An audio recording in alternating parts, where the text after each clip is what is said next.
Could this one move involving 3 players potentially save Man City's summer? Honestly, if it goes through, the levers that this will pull could be massive for the Blues. Welcome back to the City Ramble, leading the conversation in the world of Man City. If you feel like my voice is a little bit croaky, it was because I was at Oasis on Wednesday night. Yes, it was incredible. No, I'll never get over it, but you got to bear with us because the throat and the voice is a little bit croaky, like I said. But if you are new, make sure to hit the subscribe button. Plenty of content throughout the summer, and get in the City Ramble Discord as well. Link for that is in the description.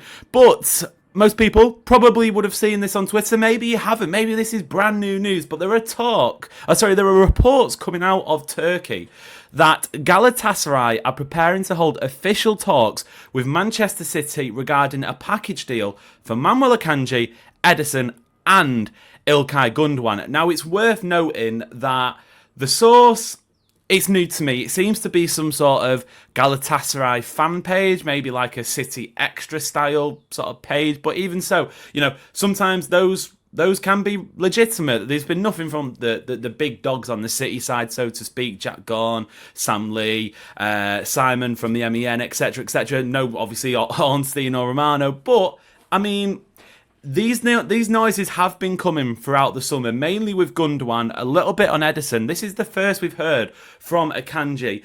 But the reason I say this could be massive for City's summer isn't because I don't like those 3 players, or it isn't because I disrespect what they've done for City in a blue shirt, or it isn't because I necessarily don't think that they can be of use if they stayed next season. And to be honest, are you going to get all 3 players off in one deal? That sounds a little bit difficult. So we might have to, a couple of them might stay, maybe 2 go, 1 stays. I don't know, whatever. The reason I say that is because we're talking squad rebuild. And at the moment, it feels like it's been a squad refurb, not a rebuild, because there's obviously been big investment in the squad. Go back to the January transfer window where you got Marmoush, Kusanov, Vita Heiss, Nico Gonzalez. Maybe we haven't seen some of them as much as we'd have liked, and I'd be in that camp as well. And then obviously before the Club World Cup, Ryan Shirky, Ryan Aït-Nouri, Tajani Reinders. The new faces have definitely come in. I think the sticking point has been how willing a City to move some of the old guard on. And Guardiola spoke about this already, that he needs, or he's going to want, a smaller squad. Otherwise, there will be players left out of the team. There will be players who are not making matchday squads. We saw it a little bit at the end of last season. Jack Grealish wasn't involved in a squad, and I think Rico Lewis sat out the FA Cup final, something like that. It needs to happen. The squad needs to be trimmed. That's one of the biggest issues, I think, between now and the start of the Premier League season, which is now under a month away. There are only about 5 weeks, 4.5 weeks, I think it is, until the start of that season. So yeah, I think that definitely needs to be definitely needs to happen, and I think those 3 players are in that. Let's go one by one. If Manuel Akanji leaves, that frees up a spot in the defence for maybe Vita Heiss to play a little bit more, or perhaps, because it's a non-homegrown player, maybe that means City can put their foot on the accelerator and go after Tino Livramento. This is what I mean when I'm talking about the levers that it can pull and the doors that it can open. These sort of 3 players. İlkay Gundogan, for example, honestly, I'm not going to lie, if he's in City squad next season, I'm fine with it, because I think he can play a role, especially when Rodri's back in the squad and he isn't injured anymore, and Gundogan isn't going to be asked to sort of play 40 games a season, most of them at holding midfield. I think we saw at the end of last season when City figured things out a little bit, Gundogan was of use. He got a great goal against Fulham on the final day, for example. Being said, if he goes, it again means that we get to see more of Nico Gonzalez, maybe more of Nico O'Reilly. There was talk very early this week that clubs were looking around him. City came out, well, City's sort of close journalists, I guess, came out and said they're not looking to sell him.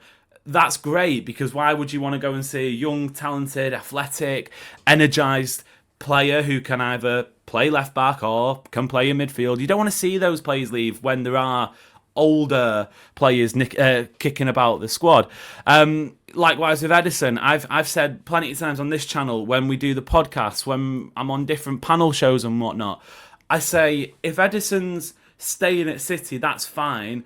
But I don't want a goalkeeper who's got 1 year left on their contract as the starting keeper, because that's the position where you've got to be mentally strong. You've got to be locked in. You can't be thinking about leaving, or you can't be thinking about offers from clubs 6 months down the line when you're fighting for titles or you're in the Champions League knockouts, whatever. That is, again, a sign of intent. If Edison wants to stay, for me, I'm not. I know this is a bit of an unpopular opinion with some. I'm fine with it. But if it means Edison goes and you go out and get James Trafford, who is another homegrown option, again, do I hate it? No. Like I said, with Manuel Akanji, that for me is the sticking point. I feel like in City being able to get a right back this summer, maybe that means you can go after someone like Dumfries if you can add homegrown options in and around different parts of the squad. Obviously, John Stones, Nathan Ake, they both qualify as homegrown players. Obviously, Nathan Ake is Dutch, John Stones is English. Are they? I reckon Nathan Ake will be, but is John Stones going to still be here? I don't know. These are the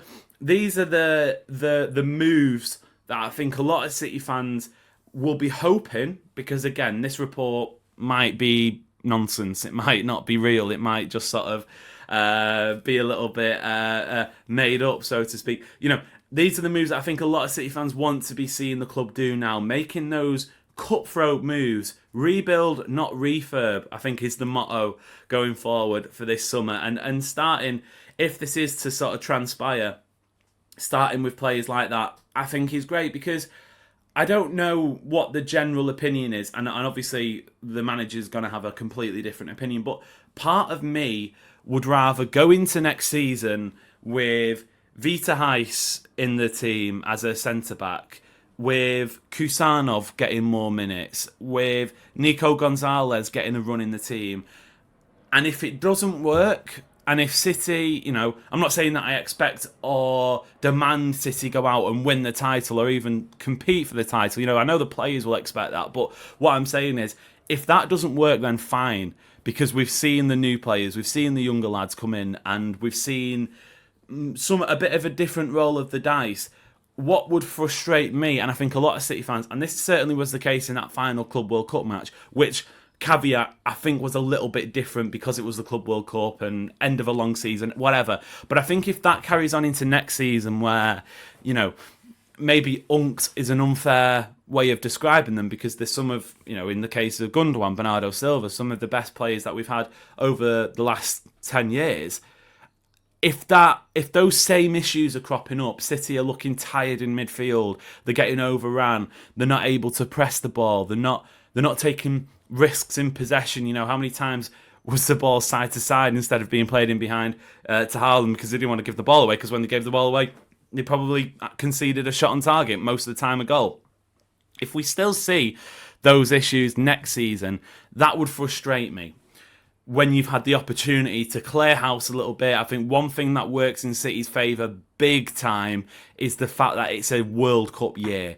And players who might be worried about the minutes, maybe on the older side, maybe being told that you're not going to have that sort of same role you had at the club beforehand, they will want to be front and centre of whoever their national team manager is. And I mean, Turkey, it's obviously not a top 5 European league. There's plenty better than it, but it's not a bad place to play football. You're getting paid handsomely. You still, if it's in the case of Galatasaray, probably going to be competing in the Champions League or at least Europe. You've got a lovely way of life. Istanbul, stunning place. Especially when you've got a bit of dollar and you can get a decent house. Istanbul's a great place to live. The food's amazing. The weather, maybe not so much in the winter, but for a lot of the year, gorgeous as well. You can see why these players would want these moves, and I just feel like maybe there isn't a package deal that Manuel Akanji, Edison and Ilkay Gundogan all get shipped off and City can wash their hands of it as easy as that.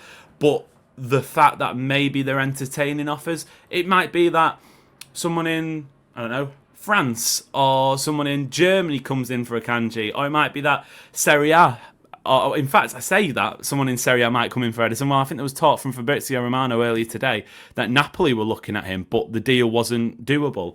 So even if we're getting those noises at this stage, like City, the deal isn't accessible, whatever, I think it is, if you are in favour of rebuild, not refurb, it is possibly a promising sign that City are listening. They're not shutting down these offers. If this is what you want to see, they're not shutting down these offers, are they? So, yeah, I think this is massive. It could open doors for City's summer. If you're of the opinion you want to see more new faces, right back, new goalkeeper, maybe even another new midfielder, this could be massive. As always, if you've enjoyed the video, make sure to like it. Plenty more of these bite-sized sort of reviews, transfer rumours, whatnot coming throughout the summer. So make sure to subscribe for them. And until next time, it has been a pleasure. We will see you later.